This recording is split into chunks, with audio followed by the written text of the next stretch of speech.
jump on in if we need, okay?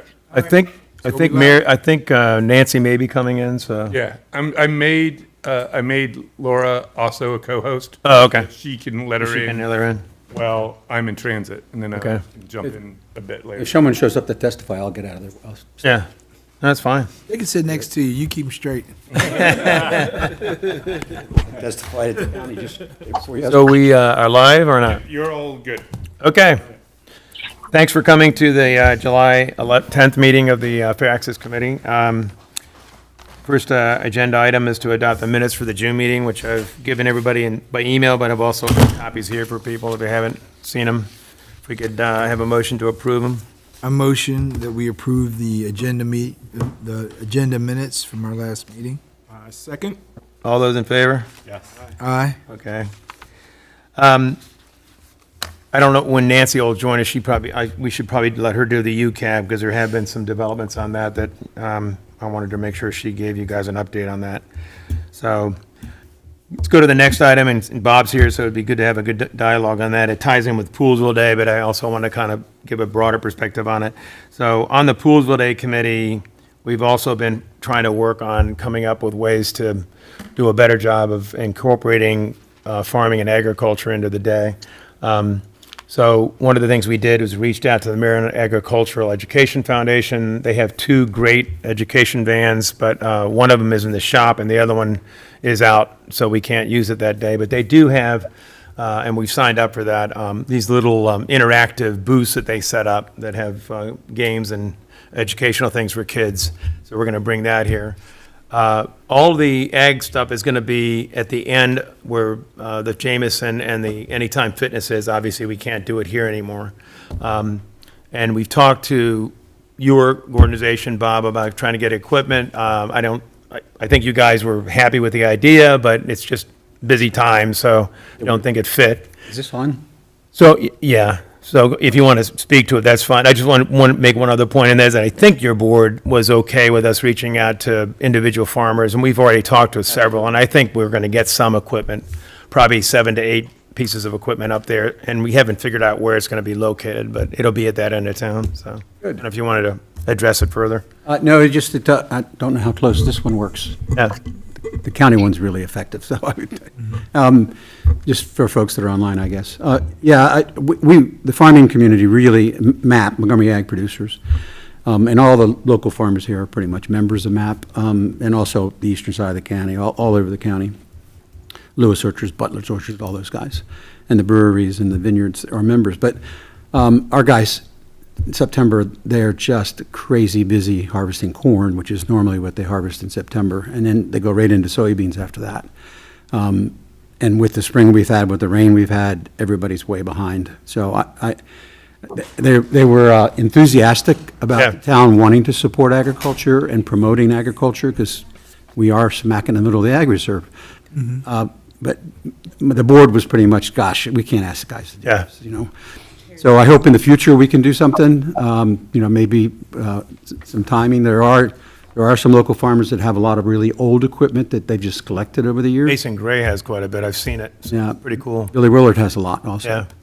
But I hope that we can do something in the future. I wish we could now, but there certainly are some local folks, you and I talked about, different folks you could reach out to individually, and I'm glad to hear that some of them are stepping up. Yeah. The booth from the state, is that going to be manned by them also? Yeah, they have two staff that come out with it, so. You know, there's also a tractor trailer Yeah, that goes around the county for fourth graders. yeah. And it goes to different schools throughout the year. I talked to them about that one, but it's more geared to education. So what happens is the kids actually come in for like an hour or 2 hours and learn. So it doesn't really fit Poolesville Day, but I think this mobile booth sounds pretty cool. They have different kinds of things they can bring, so they're going to bring a couple of they're basically types of games and learning things for kids primarily. Is the Soil Conservation District going to have a booth? I don't know. Reach out to John Zawatowski. He's the director of the Soil Conservation District for Montgomery County. That would be a good booth also, I think. They just have like a 10 by 10 canopy, and they give out little. What's his name again? John Zawatowski. Okay. Afterwards, I'll share his contact information with you. Z-A-W-A-T-O-W-S-K-I. I can't spell it, That's okay. but it's here. John's a great guy and very supportive of getting the word out about conservation. Okay. Good lead. What about Isaac Walton? I have not talked to them, but that's a good idea, too. You know, they do a whole thing on water quality. Yeah, I know. And streams, they do salt testing. I'm a member of Isaac Walton also. All right. So I think Isaac Walton might be somebody you might want to reach out to, too. Okay. And then certainly Montgomery County Farm Bureau Yeah.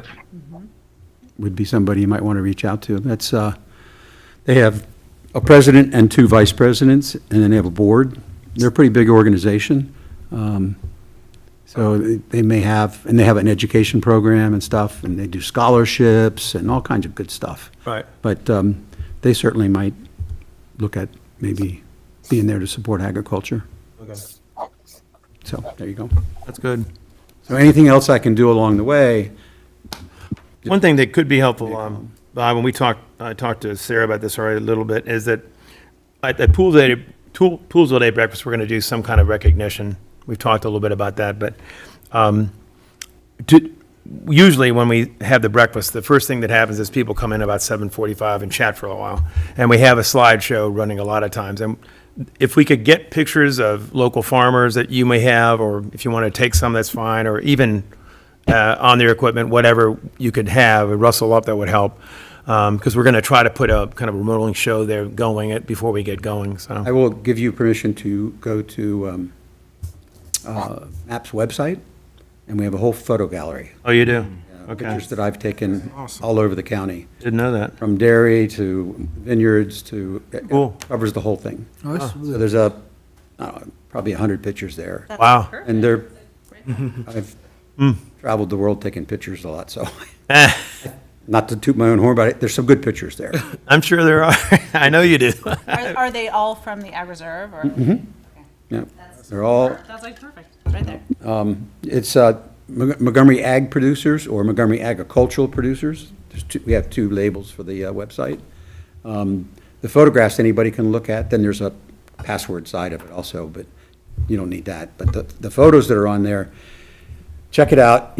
I'm pretty sure you can copy and paste them. Okay, So if you have a problem with it, I'll get them for you. all right, Because I have it all also on a separate file on okay. my laptop, so. Yeah, I'm not sure, usually, sometimes you can do that, but sometimes the quality isn't as good when you do that, so we'll take a look at that and see. Take a look at it and just let me know, and there's, well, you pick them out, let me, Yeah. there's one in there with Bob Raver, who was the county agent in the 70s, who brought no-till farming to Montgomery Yeah. County.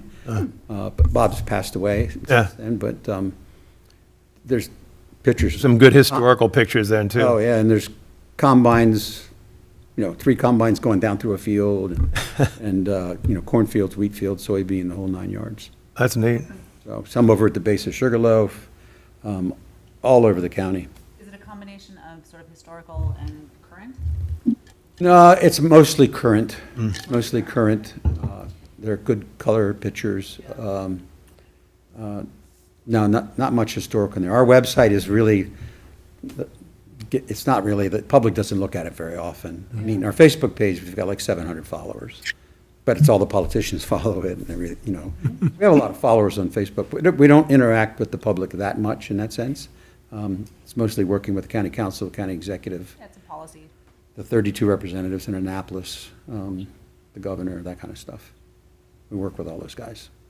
We could, I bet the ag farm center, what's it called? Montgomery Ag Producers. No, I was thinking. for Mike for Shuffles. historical photos. Mike Shuffles, Mike good. Shu- Yeah. Mike Shuffle from the Office of Ag. They would- would be a good. Mike or John, when you talk to John Złotowski, Yeah, John loves taking pictures. He's probably got, he used to run he was the director of the preservation, yeah, and then he went over to soil conservation, and now, and when Jeremy left, Mike Shuffle became the director of Office of Ag, and then there's another guy, Mike, who handles preservation. okay, So it kind of got shifted around when Jeremy retired. all right. So the pictures look like they're on the bottom of each separate page. There's not a separate pictures page, just so you know that. So you go to every single different page, and there's a different 6 pictures Oh, okay. on So you can click on them, and they'll expand up to the page, fill the page. Oh, for okay. you. Or, They're just or you in can, one spot, you just go to every page. you can also click on it and, for map anyway, you can click on it and do a slideshow. It'll go through the pictures. Laura, would you mind taking a look at that and see what you think? Sure thing. Yeah, okay. And Sarah's has been reaching out to some folks too that she knows, so we'll try to get a good mix of pictures, so. There are some good books out there with pictures of like, A recipe book that came out. Yeah. Good ones in it. and there's a great picture of Edwards Ferry, Edwards Ferry? right around the Civil War, Yeah, and there's no trees. yeah. I think I might actually have that one because when we were doing the White's Ferry research, we shared a whole bunch of, and that was one of them, I'm pretty sure. It was- Yeah, Edwards was a pretty big, Yeah, it was bigger than White's Ferry. yes, it at was. the time. It was bigger than West Ferry, and there was warehouses there. Yeah, If you go to Edwards Ferry and park, come back across the canal and walk up to the right, you'll see the footprints of stone buildings and all kinds of stuff up there, yeah, when it's not flooded. yeah. So, anyway, so you're doing some sort of recognition you're Yeah. thinking about at the, So I have one question about that recognition. So are we doing MAP members only, or are we inviting any smaller farmers as well? Definitely. Is this a broad? Oh, yeah, It's broad not just thing? map, obviously, it's, No, it's, no. it is, yeah, yeah. don't exclude anybody, Should we farming-wise. should we identify? Yes, Do the at least a smaller couple of farmers them? have an organizing not really. umbrella that they organize under? Like 1 acre farm and Are those you, kind are of you, guys. are you thinking more like CSAs? Yeah, Yeah, like our small tabletop farmers, our flower Sure, farmers. sure. As far as I know, there's no association that they have, and they all kind of compete with each other too, but they all work together also. There's like, I know of one for flower farmers in the area. There is an association, Flower growers. flower growers.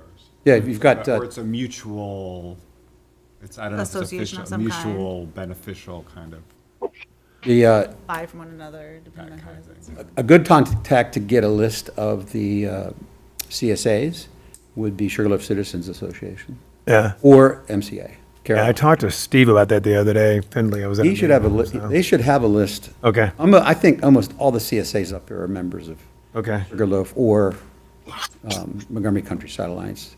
There's a guy that I met at one of the meetings that Maryland had who has a milk dairy farm, Was that the goat? goat farm, Yeah. Oh, Goat Farm. and it's milk goats. And So so is he selling, he's making cheese Yeah, he's making cheese. in Poolesville? Right, right, Okay, yeah, that's Mike, he's new. yeah, He bought Yeah. Dave Weitzer's farm. yeah, yeah. He was fascinating. Yep, he's got an interesting background. Yeah, But, yeah, I've been to his there's a lot of cheese he was making. Yeah, and he's he's just getting started in it. Yeah. I think he's probably been milking there for less than a year. So to your point, Derek, if there's any people you know that we should be inviting, we put on the list, let me know. Well, I know let's start Jenny by getting a Freeman would list. know. Yeah, I sent her a note too. She hasn't She would responded know, yet. Jenny would know all. I mean, She knows them all. Yeah, that's a good idea. Yeah, I did send her a note, so. Let's start by getting like a membership list. I'm assuming that's public for Sugarloaf Citizens Association, you know, let's. I'm sure they would work with you and help you. Yeah. Most of the CSAs are that way. The vineyards, I would imagine that the vineyards and the breweries would want to have a booth. Yeah, You have like a fenced-in area for alcohol, right? yeah. Right? For Poolesville? Not for Poolesville Day, no. Day. So a vendor could How do we sell beer, handle Alcohol, Poolesville Day. We don't. We don't. but you don't do any alcohol, We and don't permit alcohol at all. not consumption. But could people purchase a bottle of wine? Nope, we haven't had it. It's always been Okay. alcohol-free. And you may want to keep it that way. Yeah. But I'm Yeah. certainly the Butts Brothers over off of 28, Yeah. Windridge. You got a new distillery going in on that'll be for spirits on Buck Lodge Road. Yeah, I don't think it's going to be open until later fall. yeah, They've been working on it a while. right. So you've got places that are Yeah. over here. And then you got on the eastern side of the county, if you were doing it, maybe for some of your other events, you should look at some folks outside the Poolesville area, like Wardaka over in the Laytonsville area, Lone Oak. Those are all breweries. Reached out to the other side of the Ag Reserve. They do lots of other events on that side of the county. Yeah, Yeah, Yeah. But I'm sure you have to have a special permit. yeah. Anyway, just a suggestion. yeah. Okay. So, Good leads. doing I something reached out that- to Steve already, and I also contacted Jenny. I haven't heard back from her yet, I but, can so also those two I've already follow up done. with Jenny. If you, that would be great. Yeah, that'd be great. And then MCA, Caroline. And you got Butts, who's right across the Windridge Farm. Isn't his last name Butts? Yeah, that's different. There's Robert Butts, who has the vineyard right on it. That's actually outside the ag reserve. I know. On the other I know side of it the is. river, Yeah. or the creek. Then there's Robert Butts, who has Wardaka Brewery, Right. which is over in the Laytonsville, Albany Yeah, area. I've been there to that one, yeah, yeah. That's a nice, that's It is nice. a nice one. Then you got Lone Oak is over there. Lone Oak's really nice. Yep. Yeah. Lone Oak now has a distillery also. They just built it. That's right, yeah, They have yeah. the brewery and 2 different buildings. Yep, yeah. I've been through there. They're nice guys. All those folks over there are really nice. So to continue this a little bit further, Bob, so in terms of, you and I have talked about this a little bit, but in terms of acknowledging and recognizing farmers in the farming community, and I'm just kind of been around resolutions so often, and I kind of like, the resolutions are kind of a dime a dozen. So I was talking to Sarah about this, and you and I have had a little talk about it too. I thought something more permanent, like a plaque that actually talks about the ag reserve and farming in that context, that we could put somewhere, maybe on Wayland Commons somewhere. Either, I mean, one of the ideas Sarah had was to maybe do an art project with Riverworks, so we could put the plaque on that somehow the artwork would represent farming. Or we could, I was thinking a tractor would be kind of cool, an antique tractor that you could place there on Wheeling Commons with the plaque on it, maybe have seats welded to it or something, I don't know, but, We want something where people want to come take a picture with it. Yeah. Like, I mean, it's an art installation of some If- kind. You know what, you could pick up an old 8A farm tractor that's been sitting in a field somewhere, or something that's not being used. The problem, what you have to be, I should say, I'm here as much as Bob Sissel, resident of Poolesville, and I am as MAP, okay? Right. So I'm certainly have that connection with the farmers, but the problem with a piece of farm equipment is if you put something permanently there, you just have to make sure nobody's going to get hurt on it. yeah, yeah. Because they're all metal. And I'm thinking more of like a bench with maybe just like tractor seats on it, or, Yeah. you know what I mean? Like something. Those old steel that's kind of seats. practical for people to sit on, but also has a little bit of, It'd be cool to have an old piece of farm equipment that's been reconditioned and painted and cleaned up, a small tractor. Yeah. From the old days, like modified. single wheel in the front, or Yeah. 2 wheels in the front, Yeah. that kind of tractor to have a permanent display. And maybe, Riverworks could come up with somebody that, whether they're an artist or a sculpturist or something at some point, could Yeah, well. do a like, farmer standing next to it or I, something. I that's talked cool. to Dave about this, and interestingly enough, July 17th and July 23rd, there is a county-funded community roundtable with a MoCo artist in resident, it's called Harvesting Stories. They're gathering farmers to share their stories and experience and connection to the land and the ag reserve. And so Dave was gonna maybe talk to this artist and some of the sculpture workers he knows about, we're hoping that this can be a county-funded art installation. for Get a grant. Poolesville, Get a grant. but that it can come out of these roundtables. Well, yeah. So there's politicians that are probably watching, but there is an election coming up. Yeah. Great time to do something public like that. I'm speaking with all of them quite often now. So you know what? There should be some grant money out there. I mean, the budget's tight for the county. It is. And certainly the state is in pretty big trouble financially, but there's, for artwork, yeah, I mean, somebody did a sculpture of a farmer. This is just me, and I made my living in sales and marketing, as you know, Yeah. Link. So, but if it was a sculpture of a farmer Yeah, with a little kid next to yeah, him, yeah. and it's generational, and it shows generational, I've got a great picture of me working on a tractor with my grandson holding my butt up in the air because I was going to fall off the tractor. And it's a great picture. I love looking at that picture, but, Family show. yeah, but it stays at the house.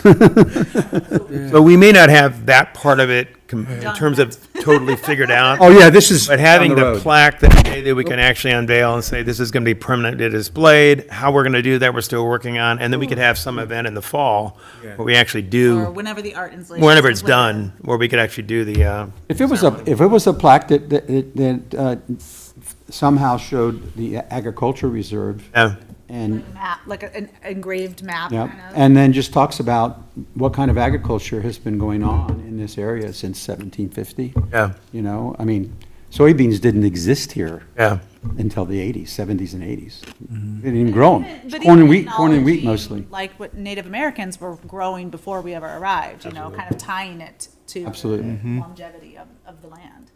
I have a farm that I spent a lot of time on that I have found spearheads, I have found arrowheads, just you know, and then there was a Civil War battery there around 1862, and you find belt buckles and all that stuff.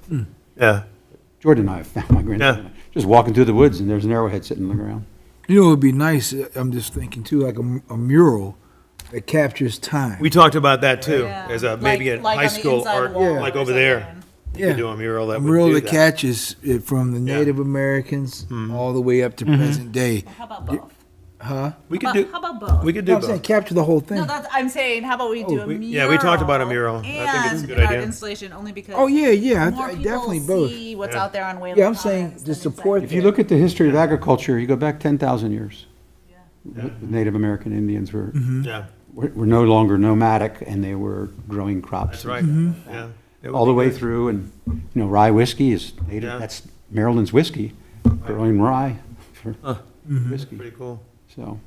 Yeah, it is. You know, I think it's good, I've lived here for 45 years, in the town, and I think it's really important to continue to not just promote agriculture, but make the citizens of the 1.1 million citizens of the county aware of what we do Right. as farmers, and who we're feeding. Right. You know, some people have said, well, you just grow feed corn and soybeans that are feeding pigs and cows. You know what? That's feeding the protein on the eastern shore that comes back as a chicken or a hog or a turkey or, you know, whatever. Or it the is. whole cycle. Yes, it's the cycle of life in that sense, so. Right. Well, I'm gonna throw something that's totally has nothing to do with the agenda, but something I think about is that I know within the school system, there's a huge emphasis now on careers, career readiness. And I know you and I talked about this, but I'm thinking for the whole county, and they got this group out of Montgomery County. I have to think of the exact title. It was like they have something called MOCO CAP, is a career advising program, Montgomery County Career Advising Program. And it would be great if there could be conversations that led to how do we make sure young kids have the awareness of what's in their own backyard throughout the whole county, not just here. I was sitting in meetings all day the other day about this stuff, career stuff. And I'm just thinking too, is looking at valuable careers in here, but so many young people, and even some of the people who talk to kids about careers, they rarely talk about agriculture. Yeah. It's not on the radar. But we all need it. You know what? It's food. Yeah. You know, without it, you know, don't worry about rain, don't worry about anything else. Without food, we're in trouble.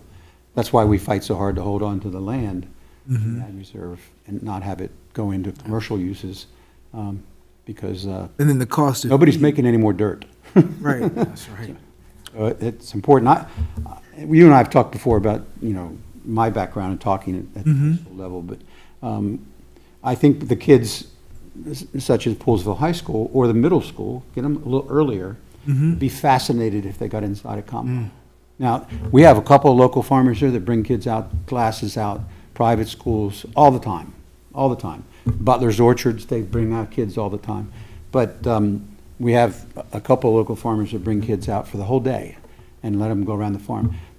Most kids in this county, if they got inside the cab of a combine and saw there's 4 computer screens, and it's doing everything you could possibly imagine is being done in that cab. Yeah. It's measuring the harvest, it's measuring, you know, as you're cutting, how many bushels you're getting per acre. It's, when you, people think, some folks down at Como Park think that when we put herbicides down, you know, for no-till farming or fertilizers, that it's just sort of willy-nilly.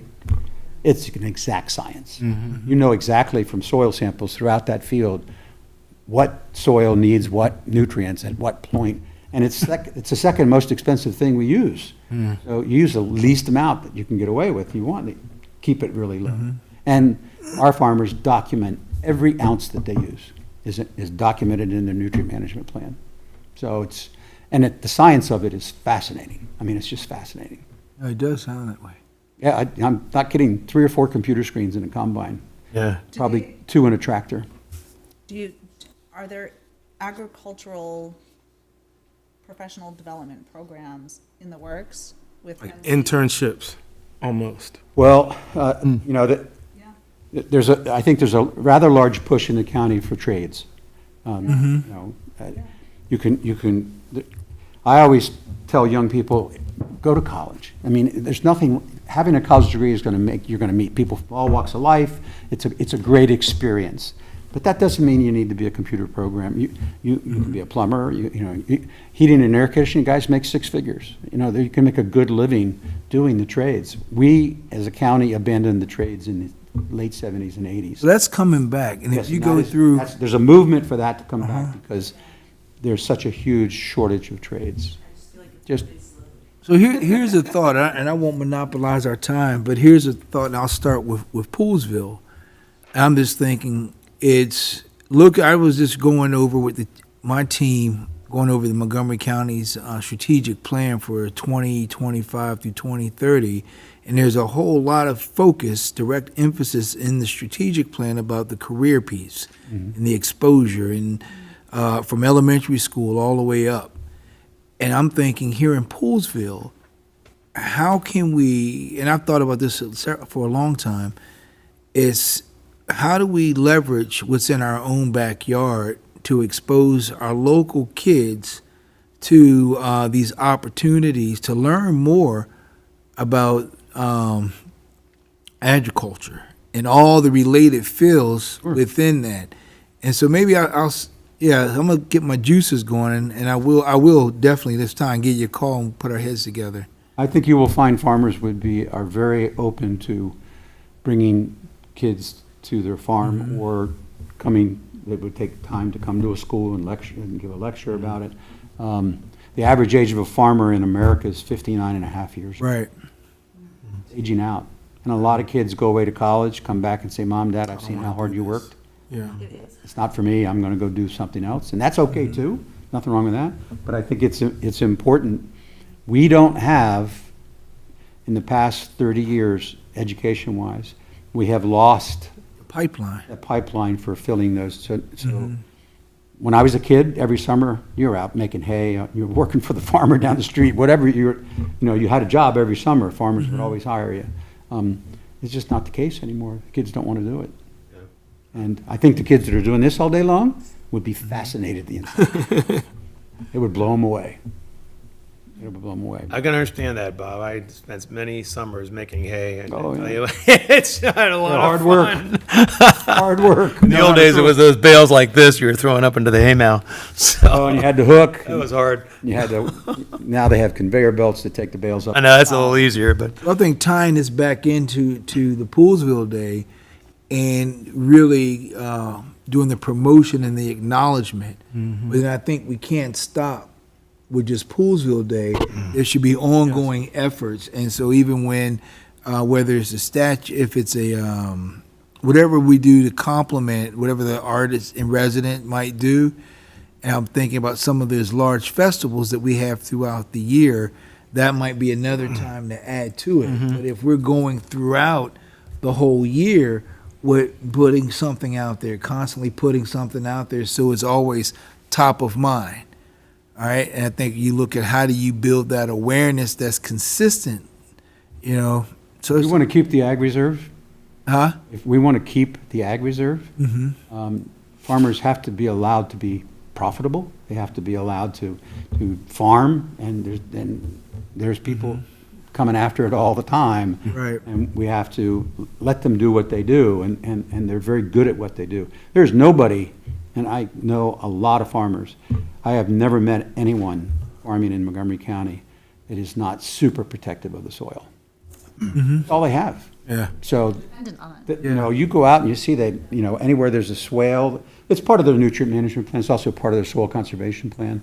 When you have, you know, two hills that come down and you've got a swale where it rains and water runs through it, they don't plant in it, they keep the grass in it, they keep it cutted. It's just, they're very sensitive about the land that they farm. And 95% of the farmers in Montgomery County are no-till. That's saving the bay big time. They're not, if you had to plow and disc and culture pack and then plant, there's gonna be rain in between that. And then with cover crops, we do a huge job in cover crops in Montgomery County. I think it was 18 or 19,000 acres, where you put a crop on over the winter, whether it's wheat or rye or whatever. Sometimes it's a crop you're gonna harvest in the spring. Sometimes it's just a cover crop. And that's protecting that soil. And depending on what they plant, it's also bringing nutrients up, which means they get to put less nutrients on the soil. So it's It is a science. If somebody wants to go, you know, go to Purdue. Big ag school, Purdue. Maryland used to have a huge ag school. Like, I want Started one off as here. one. University I of don't Maryland want had, and Montgomery College should offer an ag program. It doesn't have to be big, but they should offer it. We need the next generation, for sure. Most of our farmers in the county are multiple, Billy Willard's 5 or 6 generations, the Jamesons are 4 generations. I mean, you know, you need that generation You gotta have that pipeline. there, but we're not filling and the CSAs they're doing a good job, you know, and, you know, as far as tabletop food goes, you know, most of our farmers, you know, Lewis Orchards is, and All Nuts, and also Butler's, but our grain farmers are, you know, they're a lot of acreage in grains. So we need more people coming up, and it's just, we see it. What is MAP have a plan or a? So Yeah, because it's if you're not 5th or 6th generation, you haven't accumulated all the resources Knowledge you can't. How do you afford a $250,000 combine? there is no such thing as a Or a $250,000. $500,000. How do you? 600,000. Not even a used one? That's without a head on the front of it. Even 10 years in, if you're just starting from scratch, right? And how can you then even get to that? It's Like- like these others, it's taken 3-4 generations to get to having a. That's where CSA's evolved. Small, you know, 3-acre, 5-acre farms, and community service associations. So they collect the money for the food before they grow it. That's how a CSA works. You know, and you're gonna buy half share, a quarter share, whole share. You're saying like someone who owns a CSA is gonna lead eventually to that type of generational? You have the growth in the CSA is people getting into farming at a certain level, but almost all of those folks work other jobs. But where But is how do you the get- the generational farmer whose kids come home and say, I don't wanna be a farmer? Who's going to take over? Like Aside Belt, from like Alan Belt's aside a from great example. corporations, Yeah, who are they gonna pass that farm on to? Alan Belt's a Yeah, so Alan had 3 daughters. He had a son, but he had passed away in a motorcycle accident. But he had 3 daughters that weren't really interested in farming. Alan's family was dairy farmers down in Germantown originally, before he moved up here. And of course, now there's a distillery on his property on 109. Alan and I were really good friends. We hung out a lot together. We both were pilots, and he was a great man. Anyway, you know, how do you have that problem? There's a number of farmers that don't have kids that are coming up, and I sit back and wonder what's going to happen. Well, but there's no way, and there's no plan. No to get pipeline. People into, because. And it's very expensive. Has to start with, you have to have millions of dollars to start, even to start. Most, I Is there a think, conversation of like a co-op where like smaller farmers can be part of a co-op that then can be the purchasing power behind these large farmers? it depends on what you're growing. If you're a grain farmer, you need volume. You need acres and acres and acres of volume, because it's a short margin business. If you're growing fruits and vegetables, you could start out with 5 acres, you know, and you're going to work your butt off, but you can do that. And don't forget that farming, we are at the mercy of weather. You're at the mercy of bugs and funguses and all that rain we had with our Plugs. slugs. They're terrible. There's no peach. They really, they are. Lewis's this year. They tear up soybeans. Last year, I know a guy who had 300 acres of soybeans. He lost 40 acres to slugs. Holy crap. Yeah. If you get that cool, wet weather, the slugs come up and they eat the plant right off at the seed, top of the seed, and then you got to replant. Yeah. And the seed is really expensive. Yeah. So it's hard. It would be difficult for someone today if they didn't have money, some sort of deep well, to become a grain farmer today. But I think in this county, it would be difficult. Most of our farmers in the county own probably 40 or 50% of the land that they're farming, and they lease the rest of it from absentee landowners, people that own the land that aren't farming. And they're paying to rent it.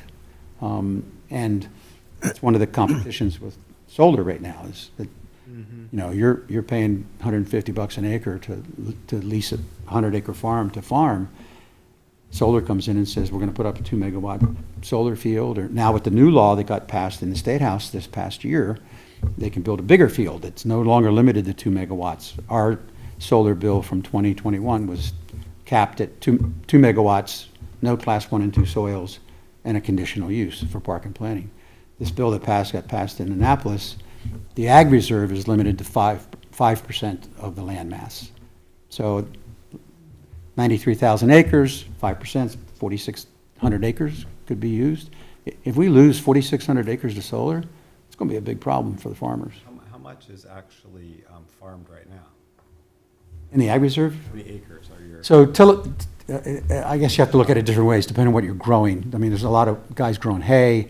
If you looked at all of it, probably somewhere between 40 or 50,000.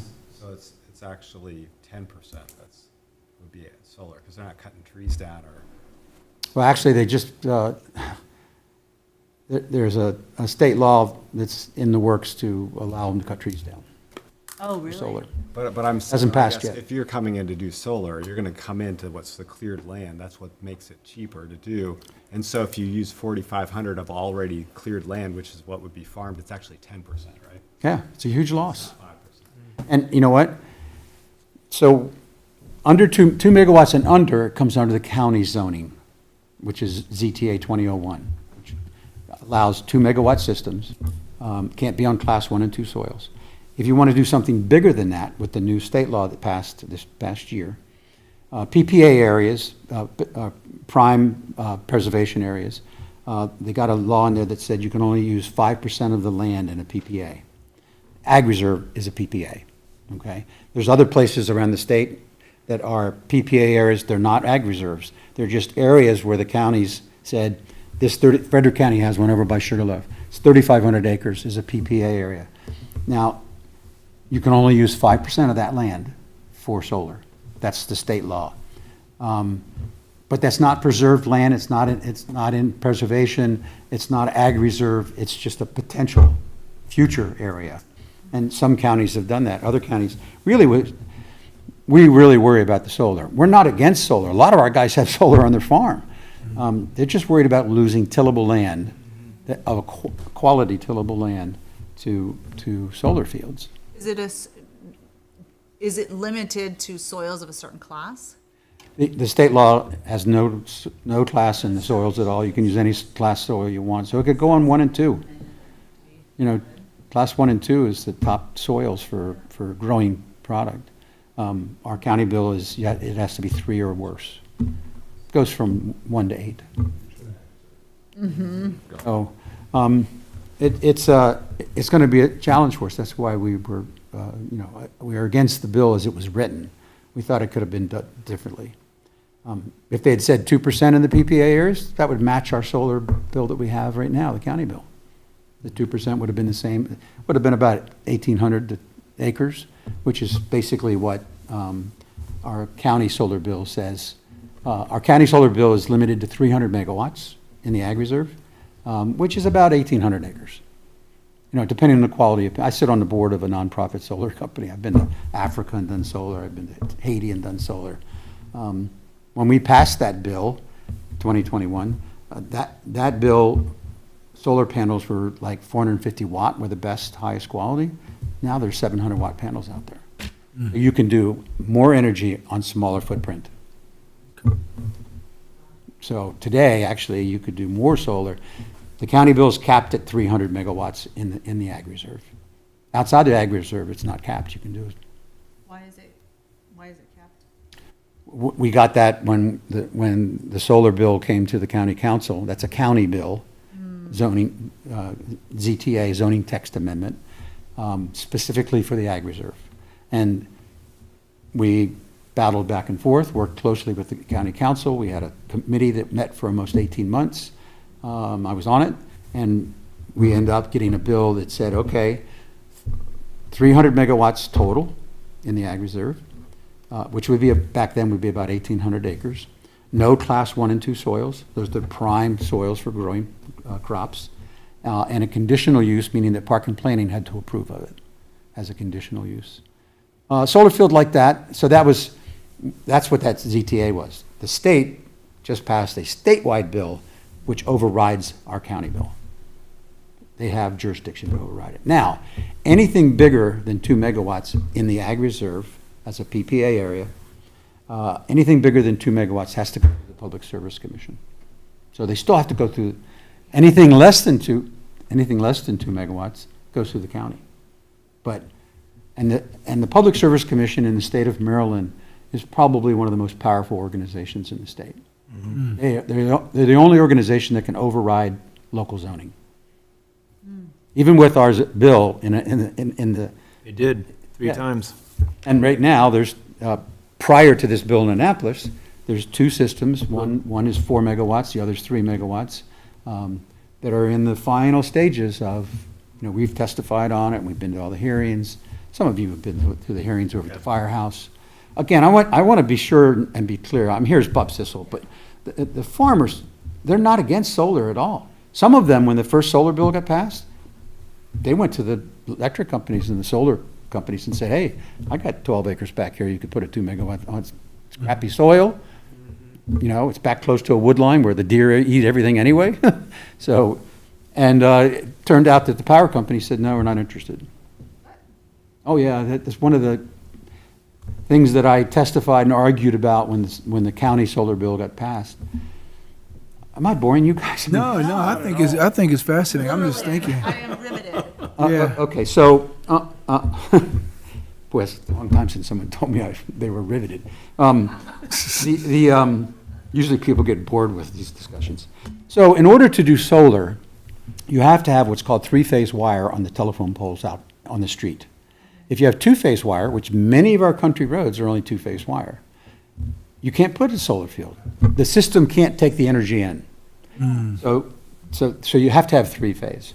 One of my arguments was when the solar bill was put forward to the county council, it was Hans Reamer's bill, and Hans and I were friends, we talked a lot, is nobody ever went to the power companies and said, hey, if we pass this bill, are you guys going to buy the power?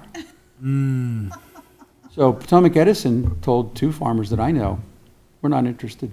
We already have wind energy coming out of Western Maryland and West Virginia.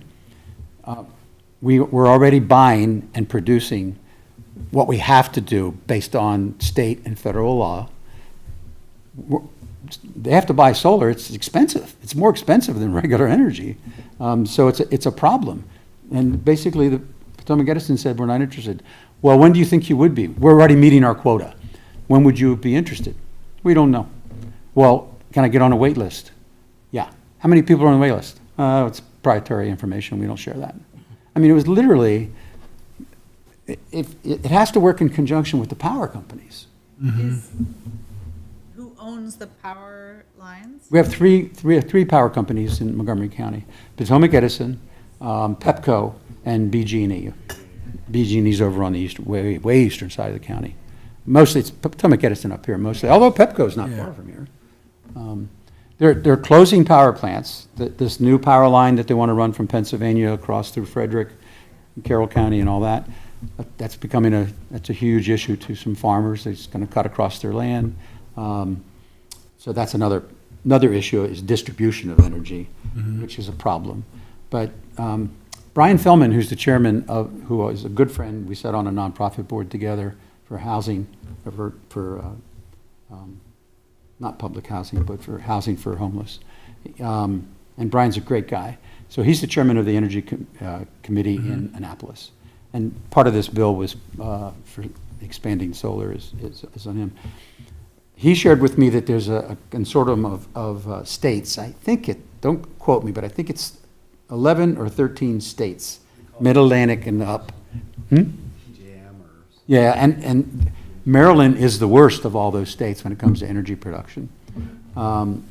About, I think 37% comes from the nuclear plant at Calvert Cliffs, the energy in Maryland. But Maryland's only producing about half of the needs that it needs, and it needs more power.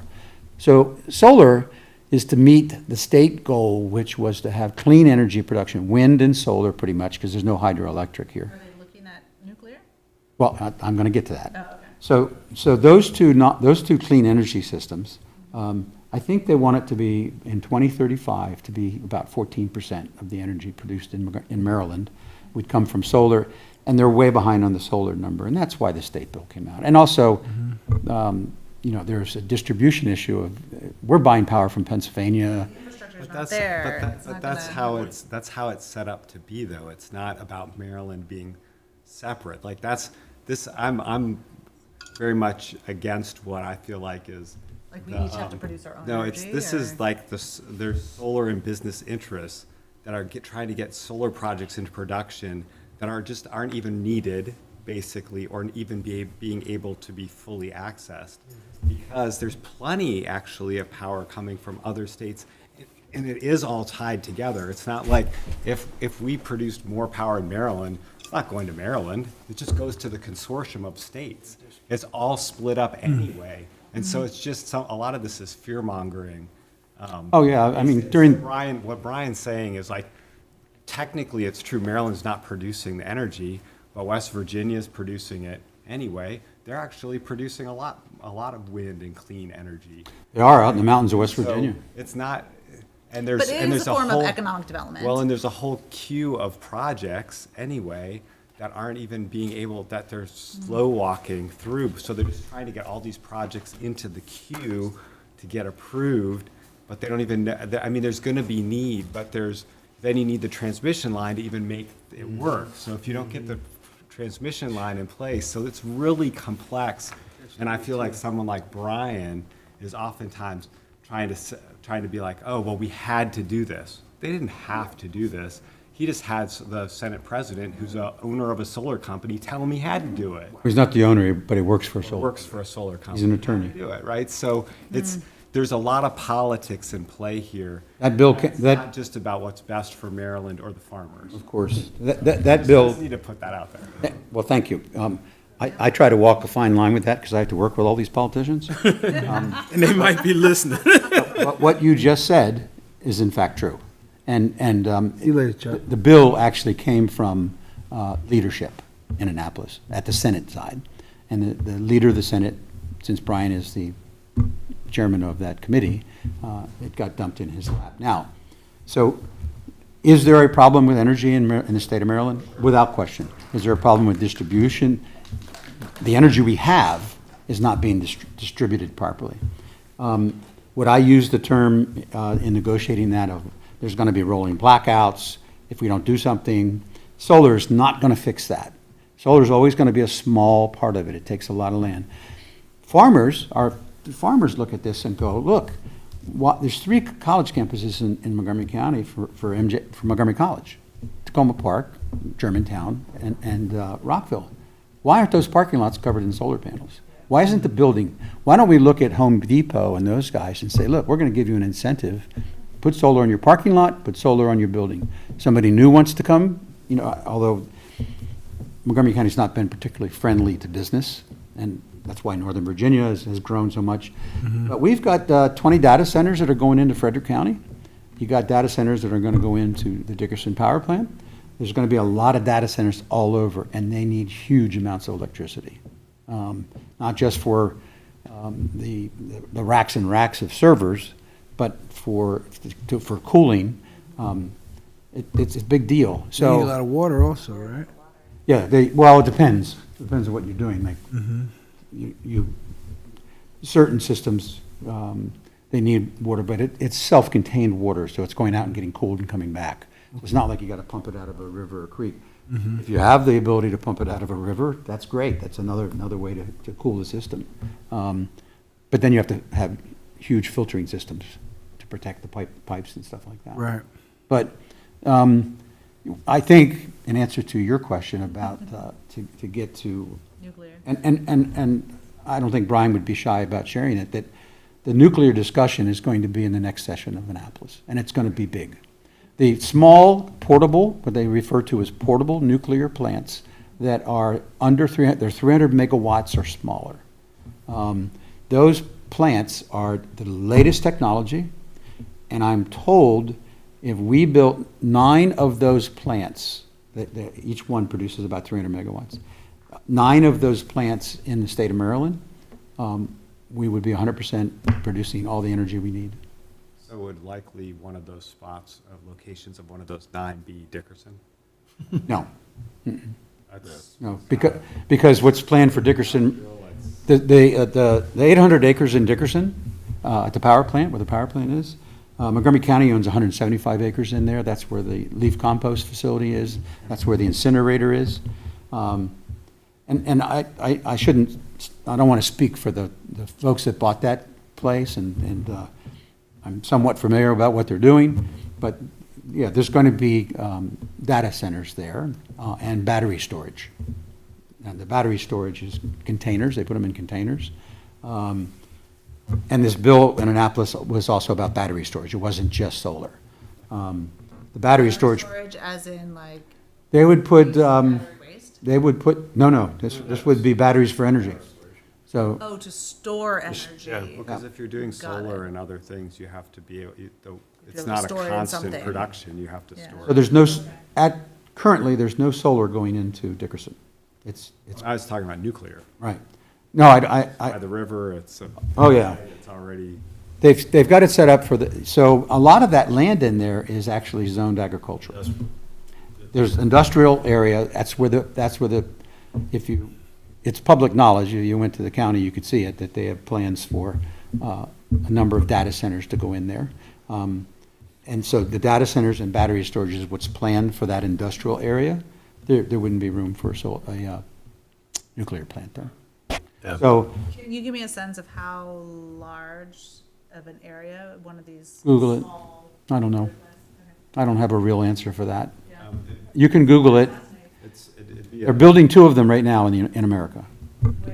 Where One's out in the Midwest, and the other, I think, might have been Oregon or something.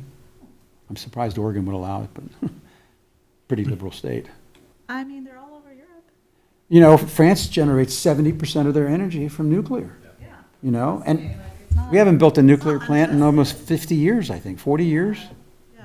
you know? Move forward. I, Technology is advanced. the fear of the unknown is, you know, if you looked at what happened in Russia, and if you look what happened at 3 Mile Island, but by the way, they're turning that reactor back on at 3 Mile Island.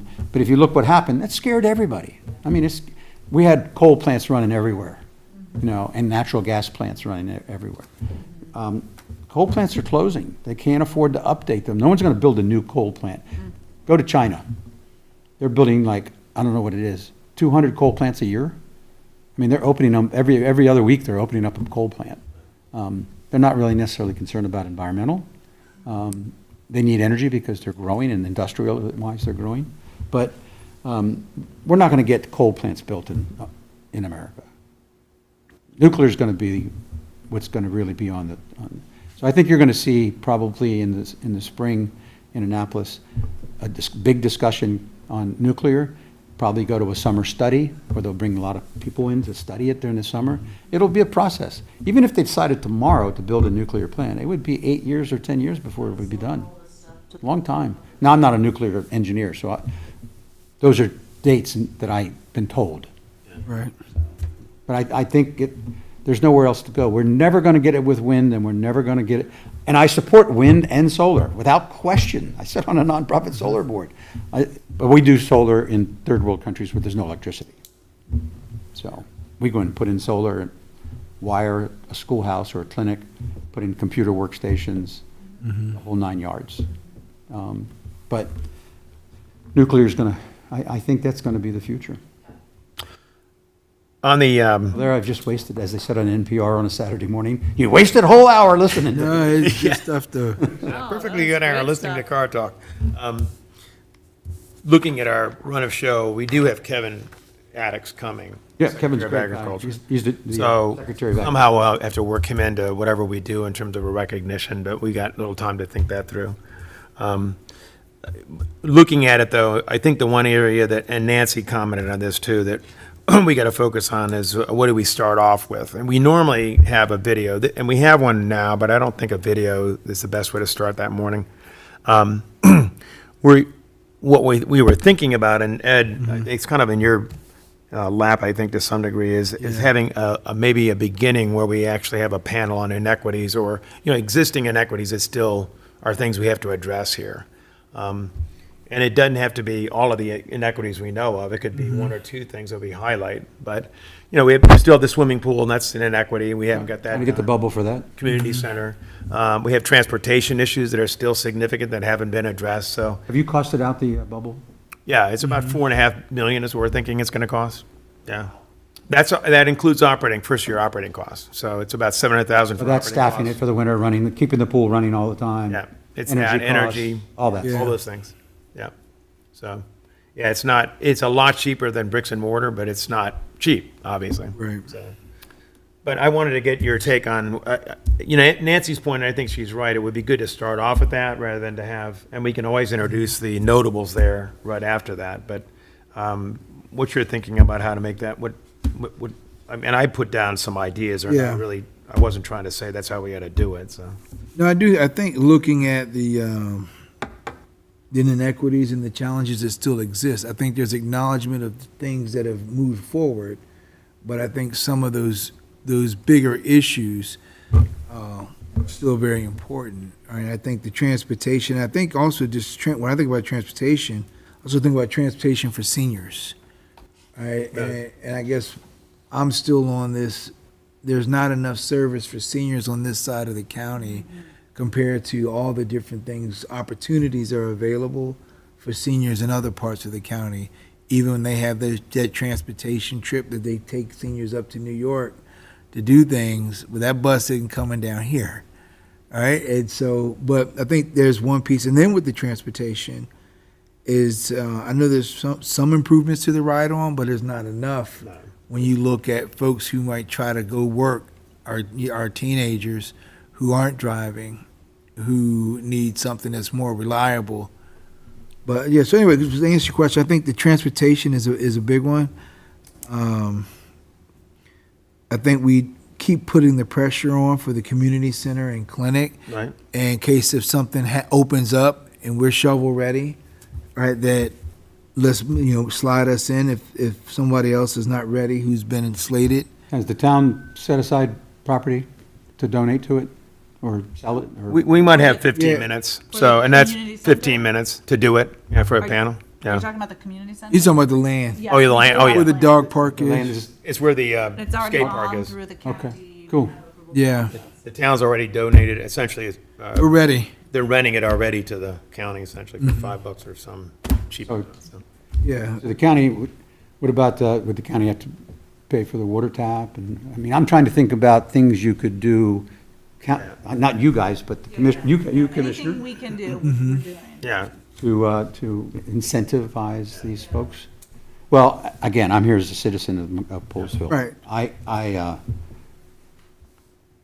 You just got to get with the politicians. Yeah. And work with them. And you have a primary next July, so now's the time. yeah.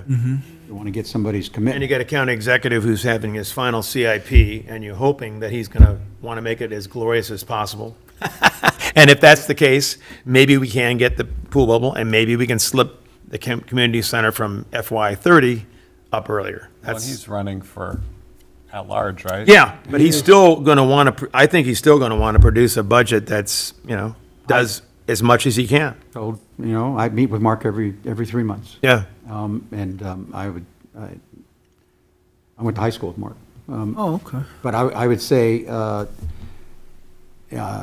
getting the community center should be his win song, on the way out the door. right, It would be a great thing for him, legacy-wise. right. He really helped with the high school, He did. and I think it would be great to, I think he's committed to it. It's just a financial issue. Yeah, exactly. And getting it in the We CIP. have in the minutes, as Greg Assant said, talk with the county executive. Right. Yeah, that's, Focus should be on him and his office. Yeah. To convince them. Greg's part of it. Yeah, Greg Assant's part of it. No question. He is obviously supportive, but he also said, look, it's a practicality thing. If there's room and something else falls out, gets delayed or something, there's a way to shove that in there. And that's what you got to try to do, is get them to focus on, say, yeah, you should put that first instead of this. So Well, is it actually scheduled for 2028 or 2029? it's the design of it and construction wouldn't start till 30 at this point, 29 to 30. But yeah, so it's only moving it up a year, or that's basically it. Yeah. Our experience with the high school and how many times we got delayed, and Damascus is still doing that. I just think if we can get it up there and get it really funded, so that in this CIP, because it's a 2-year CIP, then I think we're better off than trying to wait, because I just don't know what'll happen after he leaves office. Politically, I would agree with you 100%. Yeah, And don't stop. Don't stop pushing. yeah, Yeah, and You've accomplished a lot. I think that community center / health clinic / whatever, I mean, my daughter's a nurse, my wife's a nurse. Right. We should have something. I'm going to be 75 next month. I have, I'm living through chemistry.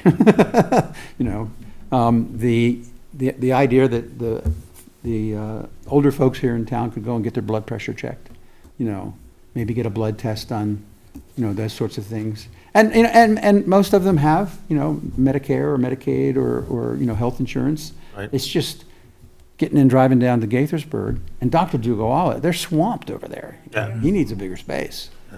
And I love him. He's without speaking out of turn, he's my family physician. My whole family goes there. Oh, he's a great guy. You never feel rushed out the door. But anyway, So anyways, I think that my view, my belief is that we probably should start off with a panel on inequities. If you did a little brief overview of the, we've always talked about there are 4 forces that actually make the inequities worse out here: isolation, lack of population, distance. So if we kind of remind people about those again, that we have made progress on some of those. High Right. school is an example, you but find a way to turn that into an acronym yeah, we've ABCs. also got a pretty good chart that shows that too, but something like that. And then I don't know if that's too many people. It probably is. I did talk to Charlotte Boucher. She's really excellent on mental health, if you want to talk about that. But it's a lot of people.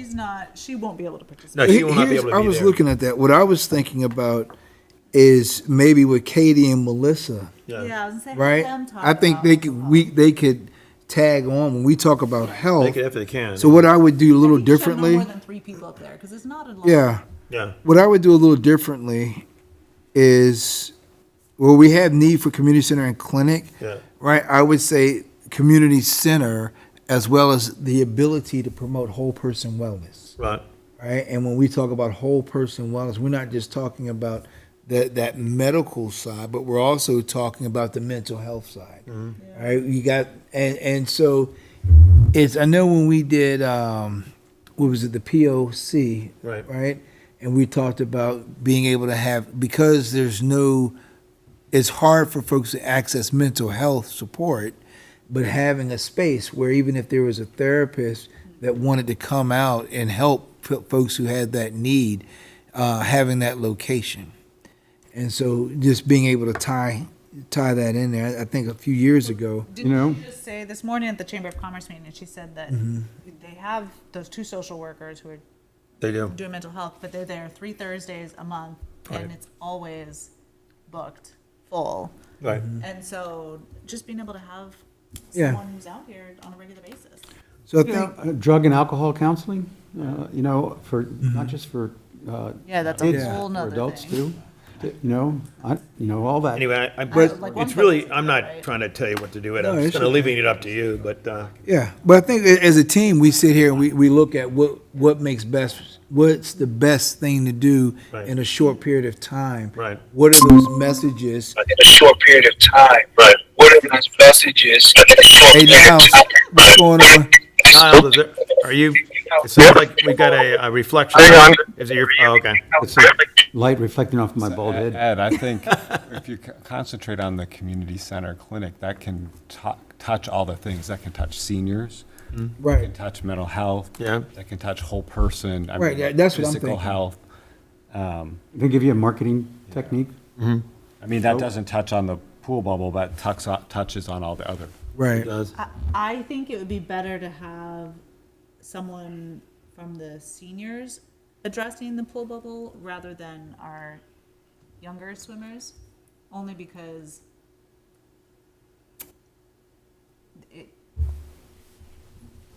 it is Rehabilitative kinds of things. rehabilitation. It's like just Yeah. so difficult for Yeah. seniors to get to any spaces where they can do rehabilitative we can- care.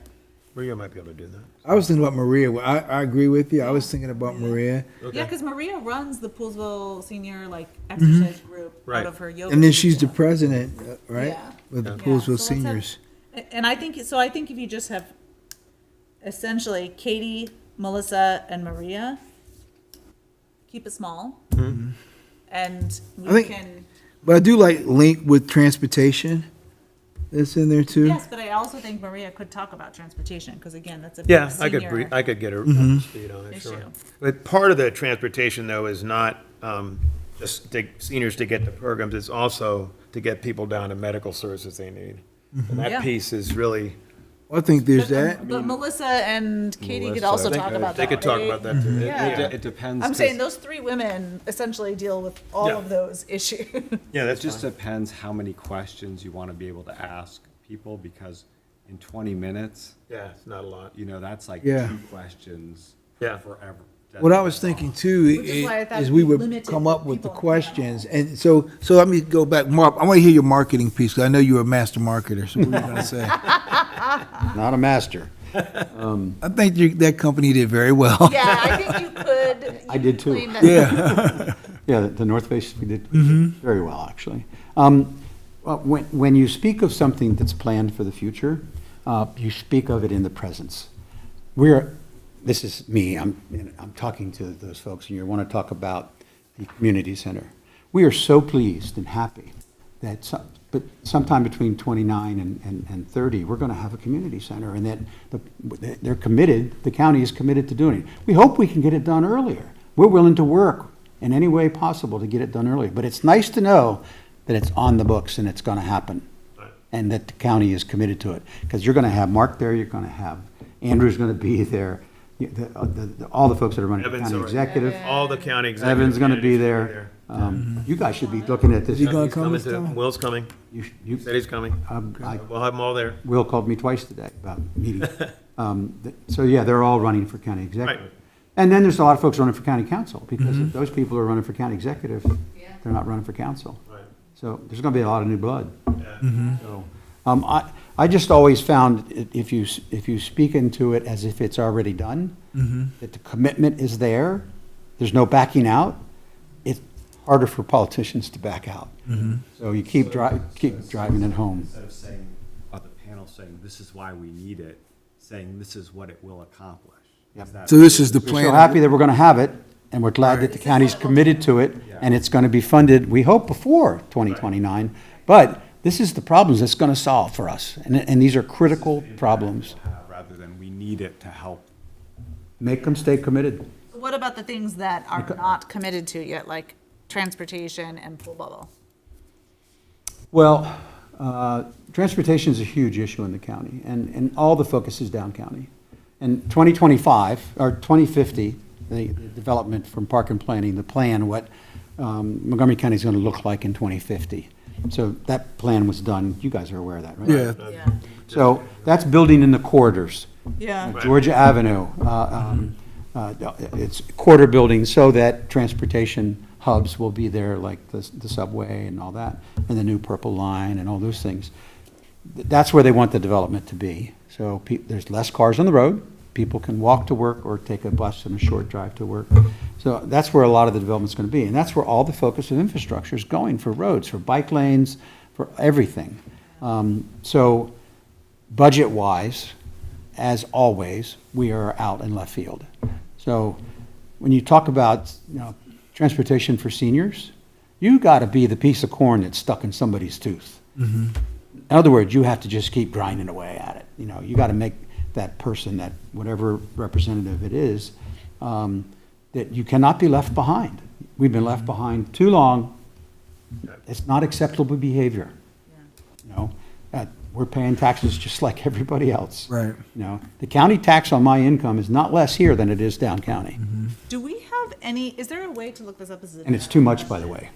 Is there a way to look up how many county dollars that this region pays? Absolutely. County taxes comes back to? So you go to your representative, Marilyn Bacone, and you say, Marilyn, I need some figures.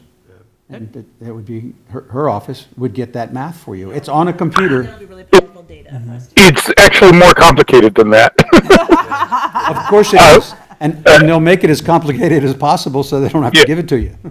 Alan Hobbs and I have been working on getting some of that data. So we know, like for property taxes, for example, the R zip code last year generated about $15 million in county taxes. Okay.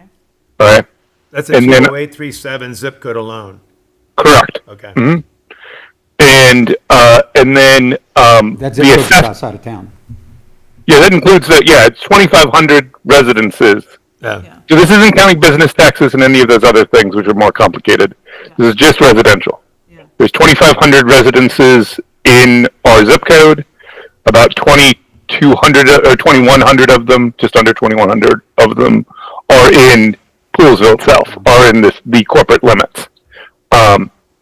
And then the assessed value of everything in the zip code is about 1.3 billion.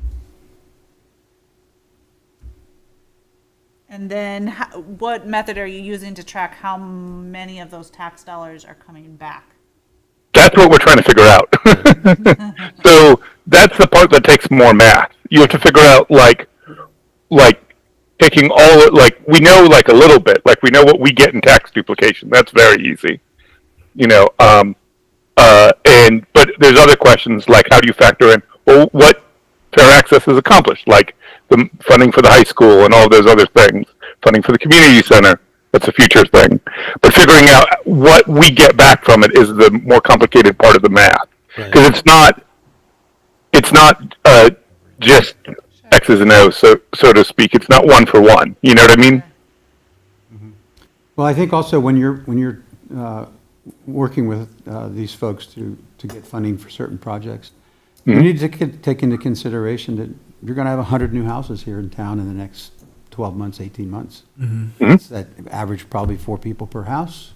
That's another 400 citizens in the town that is lacking services. Yeah. So you're growing with the same services that you had. It puts a strain on what's already inadequate. existing. So you're going to just make it more inadequate because you're going to have more people. Imagine if you had to feed them. You got to have a plan. Yeah. Yeah, so looking over all of it, what I'm also thinking is that you got Katie and Melissa, right? We would have them. I'm actually thinking maybe Link, I would have you, because you could, instead of you coaching Maria, I probably just have you there, because you could talk to transportation, you could weave in things that are good for seniors, but beyond the seniors. I mean, and you personally would sometimes, I know, would drive people to their appointments and those kinds of things. So you could speak from a place of authenticity of what you've done because of the lack of transportation, right? You have gone out and seen pool bubbles in places, right? So you've been doing the footwork, and I think your voice, I think Maria's great, but I think your voice is going to carry more weight because of those relationships that you have with the folks that need to hear what needs to be said. So I would go with those three, because I think too many people in a panel means nothing really is going to get accomplished. And the truth is, with Ride On, for the last 3 years, we've been part of a process that it's called Ride On Reimagined. And we proposed some ideas. We didn't just say, oh, we don't have transportation. What do? We said, Gotta we come don't to- have transportation, here's some ideas on how to fix it. Go in with They've solutions. actually adopted at least the concepts. They haven't yet gone as far as we need to go. We had something we called a reversed flex zone. In other words, there's a flex zone in Wheaton, and you're in that flex zone, you can just call and say, basically, it's an on-demand service. I want you to take me to a doctor and bring me Frederick back to City my has house. the same thing, Germantown has the Yeah. same thing. And we're trying to do something like that out here, but the idea would be, the flex zone would be the entire, essentially the Western County area. And they would bring people back into Poolesville to get on the bus to go down to the specialists they need to go see and that kind of thing. They'd have to change the bus routes because 118, right now it goes across, but it does not go to Adventist and that. It goes basically south to Shady Grove. It does not go to Shady Grove Road at all, which is where most of the specialists Yeah. are. So, but they've already said, and if you look at the 5-year out map, they've said we would have a 976 bus that would do that. It would also go to the bus stop in Germantown. So you could go straight across, you could go to Adventist and the Holy Cross, but you go to the bus stop on the other side of Germantown, there's a bus called the 20, I think it's bus 20, and it actually every 10 minutes goes up to Germantown and back down to Shady Grove Road, so you could hit all of that with those changes. But of course, there's no funding. So that's part of the argument, is to say, you listened, you haven't done in terms of how that map would look Yeah. for the flex Now we zone, need to find the what's funding. needed, but we need the money to get it done. Yeah. It's there. And I'm So looking. maybe you can use that same strategy. We're so glad that you've adopted Yeah. this plan. How about, You've listened, you've listened. Let's do this real quick, though. So looking at a next step, because even if you look at how long we've talked, even just talking about what we Yeah, might talk about, it takes time. and how long that's gone, and so when we're down at it, we really have a few minutes for each person. Right. We have a few minutes, maybe a short period of time, maybe 45 seconds to a minute for an open. Right, Then we have 3 panelists. right. Each panelist should be able, we got to think about what's the best question to ask each person. What's that best question So for best Katie? question, Yeah. and they should each have a story to tell. Right. So that's the how you. But let's go Not back just this. talking about Right. like the details. Of So let's the back up policy, before we get because there, though, Derek. Story and sales. Okay. Right. Yeah. Before we get to that part, right? There's because I'm just jotting down a few things. That first piece, we got to work on what's the best intro, the best open, Right. and then we got to look at what is the best question for each person. All right, because you set up what's the best question for each person, then going to what you're talking about. Now, once we look at that question, then they begin to say, okay, how can I? It's like doing a You need test. to have them bring a story, because that's Yeah. what we were told by council members, is if they need to advocate Right. with other council members about it, they want to say, there's this resident in Share a particular, story or about there's a senior this who was not able to story, get to their appointment. you know. Share it, like- Well, I'll tell you something similar that I did when I was president of the Maryland School Counseling Association, and we were in Annapolis, and we had a window of time to talk to the House Ways and Means Committee, and we followed the superintendents who got grilled, and I'm like, wow, I hope they don't do that to us. But that same strategy, I think I did the open and the close. I had my vice president of high schools, my vice president of middle schools, and my vice president of elementary schools, and we did do stories, all right? Because people remember stories, people zone out on facts, Yeah. all right? That's true. So I always say, tell a story, make a point. And then it was well received, and you had 2 different groups. You had the Republicans, you had the Democrats, but at the end, all of us are sitting there taking pictures, laughing, and having a good time. But the homework that we did, one of my other folks looked at what were the issues. We look at who's on the committee, and what are the issues in their region. And so in the open and the close, I was able to pluck a nerve if it was dealing with opioids in Western Maryland, or if it was dealing with inequities of poverty in Baltimore, right? Each person, the story they could see. So now what I'm thinking about the audience that we have of decision makers, what are some things that will really pluck a nerve for them, and then how do we look at that story? But our first step between now and our August meeting is let's work together. And say, okay, what might be great questions to hit those needs? And then as soon as we could be able to share those questions with our panelists, then we talk about how do you answer the question with a story, right? And then we think about that close. How do we want to close this thing out? Because they're going to remember the story, and then how do we kind of close it out? So there's like, I'll use what Bob said, that corn that's in their tooth. We want them to walk away trying to get the corn out the tooth, right? So we got to use our collective brain power on that.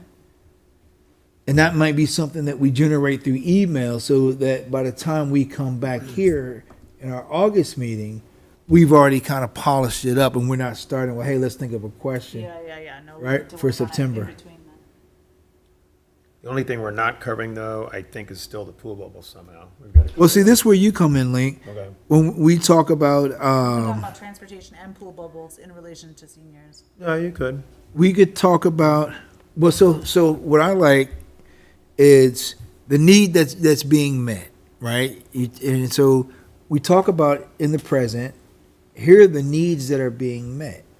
And so now this thinks about some of the question as well. Like if I'm just coming off the fly, and if say Derek's sitting in and he's doing this piece, I might say and whatever after the intro, and let's say you're representing Wonko, right? And I look at, share with us some of the successes that you've had with some of the needs that we might have, but what are some of the challenges that still need to be met? All right, it is an open-ended question, and so I leave in the window to do some positive, because it can't all be negative. We want to show appreciation. You know, there's the new Mobile, mobile Yeah, health clinic that's that's huge. coming out, but we're looking forward to having even more dignity by having a community center that has rooms for clinics that, you know, can be used by practitioners, not just 3 times a month. That Right. comes out. Right. and then you throw in a And then story. say, and let me In the tell parking you why lot of that the church. matters. Let me tell you Right. about so-and-so. So now you got that. So then we flip over to Melissa, right? And then what we have, let's see here. So there might be a question along the same lines, success and challenges, right? And you might talk about, you might look at a way to weave in some of this mental health needs, or something like that. I'm just coming off. Probably the talk fly. about the stats for, since January, the number one reason why people go to the emergency room from our zip code is for mental health. Right. For what? right. Mental health. Yeah. So, but then the point is, now you share a story about the need that's going to be met. We're so excited about this need that's going to be met in 2930, and then it Can't come quick enough. right can't come quick enough. So between now and 2930, imagine if we were able to help meet that need sooner than 5 years from now. Yeah. Well, Right. and that's where you could, as the moderator, you don't have to be a neutral party. You could bring that in. Someone Tie- tells us, tie Oh, those yeah, things and you together. could say, "Imagine if we could meet this person's need 2 years earlier." You could Yeah, be the something one like that. So if someone doesn't say that, you can. Yeah. you're in that Could role. save, to, I mean, save lives, that's not to be Right. So what dramatic. we're really talking about here is saving lives. yeah. So that's Right. what I'm saying is your As the role. I moderator, can see you yeah. to be. Yeah, I You can do you that. stand back. They can tell the story, and you can be like, you can, Big picture. you know, italicize or Yeah, I'm with you. a certain part, whatever. Push you the want. point. When people need mental and physical health the most, there's no place for them to go. It's too far away. Therefore, when they should be getting their blood pressure checked once every month, they go, well, I'll do it next month, I'll do it next.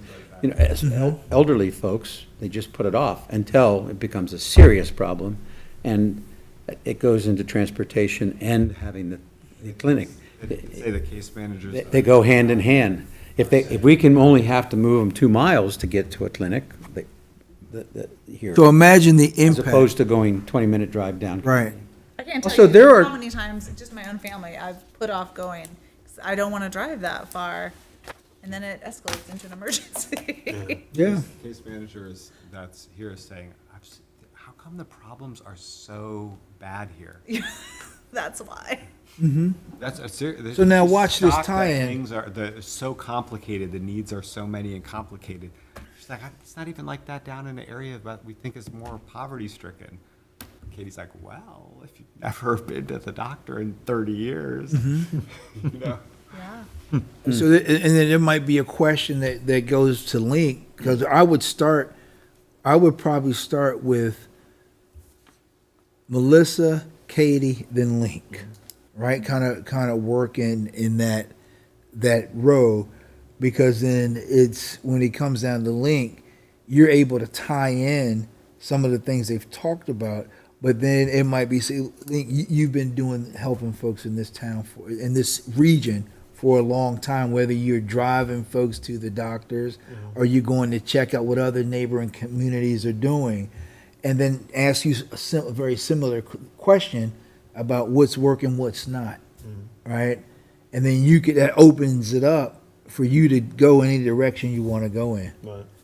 You know, so I would say a takeaway for us then from right now, let's just kind of brainstorm, and let's invite Katie and Melissa to contribute to the brainstorming, because I'm sure there are things that they see that's not even on my radar, right? And so, Derek, if you wouldn't mind asking Kate, I will talk to all right, and you talk to Melissa as well, If you happen to see her. right? If you were doing this, what question what question should Ed ask you? Now keep in mind, and I like what Bob said, how do we speak of the future in the present, and what's the need that's being met? Just imagine when we have a place that folks can go to get checked up on a regular basis, and we have a way for them to get there. Just imagine what we can do and the lives we can save by just having those two processes in place. Just imagine. What I like, when I used to do sales, now I wasn't as successful. Just as one my life. You friend save one Bob. life, you're off the charts. Yeah. Off the charts. You know what? 6 weeks ago, I had a coughing spell in the middle of the night. Fell out of bed, ended up going to the emergency room. And before that, I had a coughing spell and thought I was having a stroke, and ambulance came and picked me up. That's all time consuming, without question.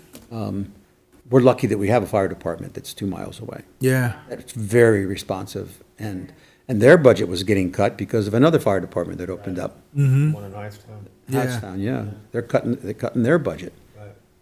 So, you know what? I think the community center, for me, is the priority. And, Yeah. You know, It is the priority over the pool bubble. yes. Yeah. But that doesn't take away from the pool bubble, because the benefits for older folks, we're an aging area. No question about that. And I have discussed this with many folks. This is not a great area to retire in. Montgomery County is not a place to retire. The taxes are high. It's very difficult. Medical stuff is very expensive here, all that. There's no financial incentive to retire. No. And I've told all council members and Mark, and they agree with me, the wealth of knowledge at 65 and 70 years old when people retire that leaves the county is horrible. We're letting those That's a folks great go. point. They should be substitute teachers. Classes and- They should be volunteering for WAMCA. They should be, there's just so many things that they could be doing, but we don't make it affordable for them to stay here. I stay here because I got grandkids here. And you're still working. I don't know how that happened. I've been retired for 24 years, 25 years I've been retired from the North Face, but I work harder now than I did then. Well, Not for not much too, money. The technique I like to use with some of this is guided imagery.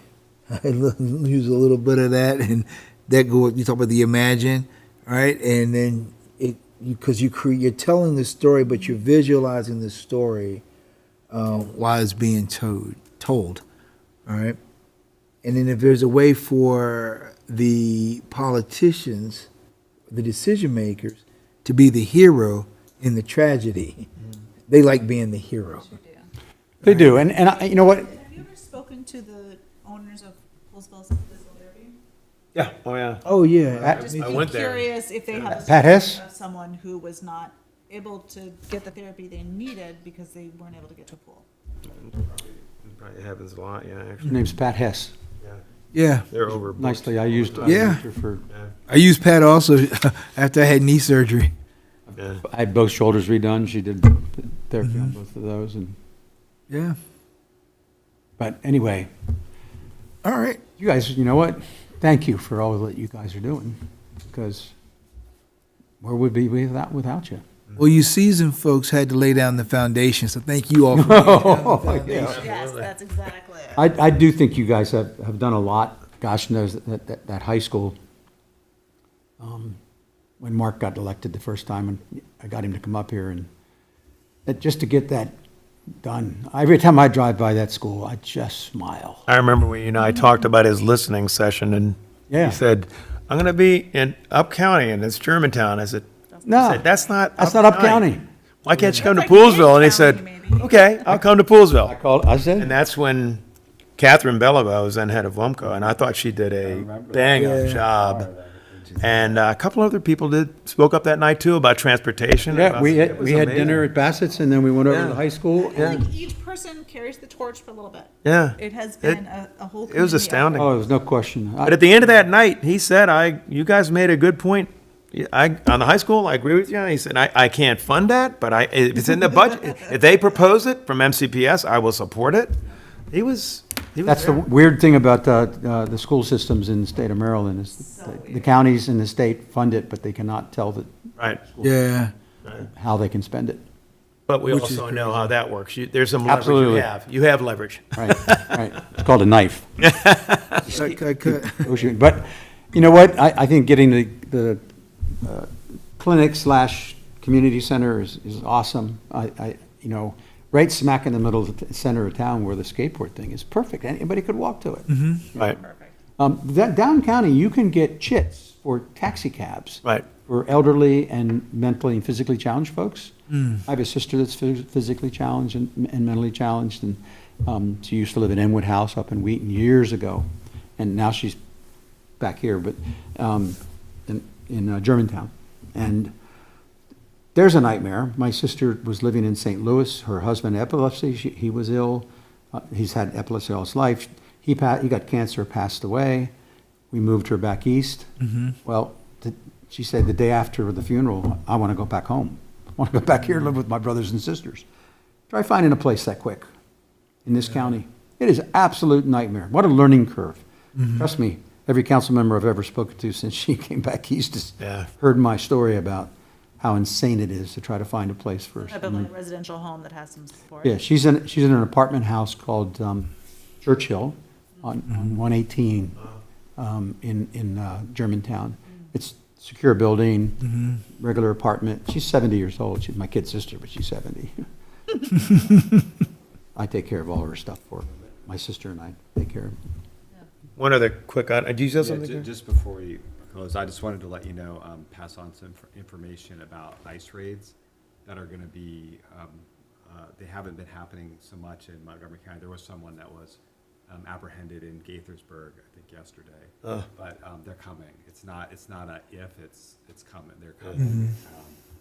And right now, there's sort of a gentleman's agreement that Montgomery County officials would be let known when that's happening, but that's potentially not going to be the case. So there's already rumors flying about things happening even in Poolesville. Do you guys have the ice block So- app? Yeah, so just that needs to be something that this 3 weeks ago, there was a whole bunch of is going to be. whole bunch of cars and stuff up in town, and people thought it was an ice raid that was going to go on farms maybe, or in the town or whatever. That was someone. It hasn't dropping happened their yet, kid but off it is Right. coming. So, they go and stage somewhere, and then go to the place that they're going to do the raid. So, and I think Montgomery County is not supportive of what they're doing and how they're doing it. So I don't know if they're going to inform the county. It doesn't matter. They're not going to, I don't think they're going to keep the county informed about what they want to do. Question. There are, like, what's the word for it? Not boycotts. Agricultural workers, a strike. Thank you. It took me a minute. There are some strikes planned in August of agricultural workers. Some strike plans? Strikes. Are you I'm aware sorry? of this? Strikes? Like agriculture workers going on strike? Yeah. Right when the harvest is supposed to be, like, their goal is to plant it at the peak of like harvest season. Those agricultural workers, the peak of the harvest is for tabletop growers, most of them. Right. The grain growers, Right. they don't have a lot of those employees. Yeah. But I was just curious if that's anything, if you've heard anything about that. no, haven't heard anything about it. I think I would. I'll send you what I, It may be an Eastern Shore thing, when they're picking string beans and a lot of vegetables are grown on the Eastern Shore for, packing houses and stuff. Up here, our vegetables are going to shelters and to consumers, directly to consumers. And I can tell you, our farmers up here that use H2A and H2B employees that they bring in every year, they're very diligent about the paperwork and making sure everybody's doing what they're supposed to do and all that. I mean, they really are. You follow the rules of H2A and H2B, you got to supply housing, you got to supply a vehicle. They have to have, when they come here, they have to have a return ticket to get back.